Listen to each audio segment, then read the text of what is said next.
Halo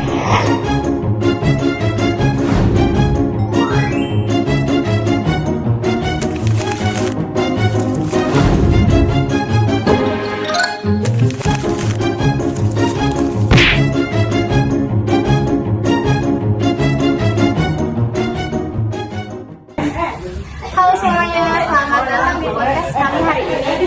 Saya Kaisa Nur Fadila dan bareng gua ada partner ngobrol yang gak kalah seru.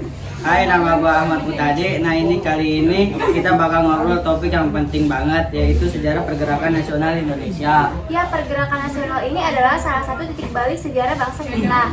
Dari sinilah kesadaran untuk bersatu dan merdeka mulai tumbuh. Kalau kita mundur ke akhir abad ke-19, Indonesia saat ini masih dijajah Belanda. Kehidupan rakyat susah, tapi ada suatu hal penting, Belanda menerapkan politik etis.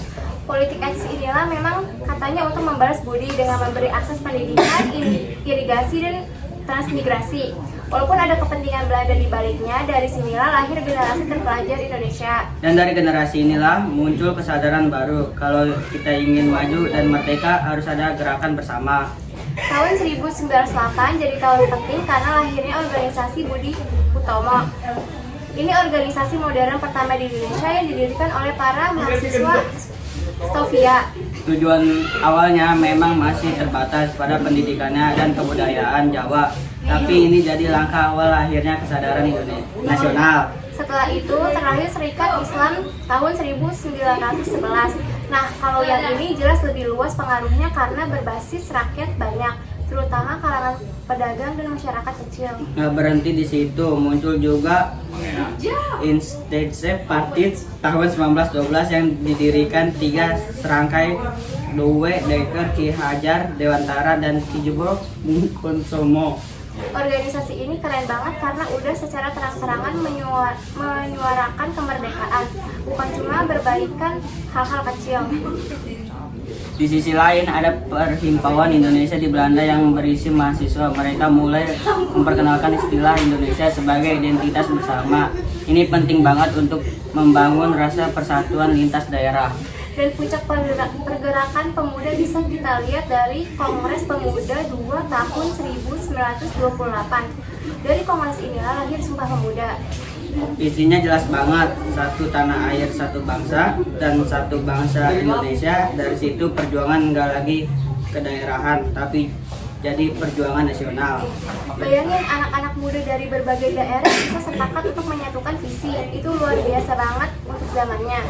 Masuk ke tahun 1930-an, perjuangan makin matang dengan berdirinya partai-partai politik, misalnya PNI yang didirikan oleh Soekarno dengan tujuan utama Indonesia merdeka. Walaupun banyak tokoh ditangkap dan diasingkan oleh Belanda, semangat pergerakan nggak pernah padam, malah semakin kuat. Dan pada akhirnya semua perjuangan itu jadi fondasi penting menuju proklamasi 17 Agustus 1945. Walaupun kita lihat lagi, pergerakan nasional ini mengajarkan kita banyak hal, terutama soal kepentingan persatuan. Betul, dari yang awalnya perjuangan kedaerahan, akhirnya bisa jadi gerakan nasional yang bikin kita merdeka. Dan sekarang tugas kita adalah melanjutkan perjuangan itu. Dan dengan senjata, bukan dengan senjata, tapi dengan ilmu, karya, dan semangat positif. Oke, itu tadi obrolan kita tentang sejarah pergerakan nasional Indonesia. Semoga kita makin paham perjalanan bangsa kita. Sampai ketemu di episode berikutnya. Tetap semangat dan juga persatuan. Dan jangan lupa bangsa jadi orang Indonesia. Dadah. Dadah.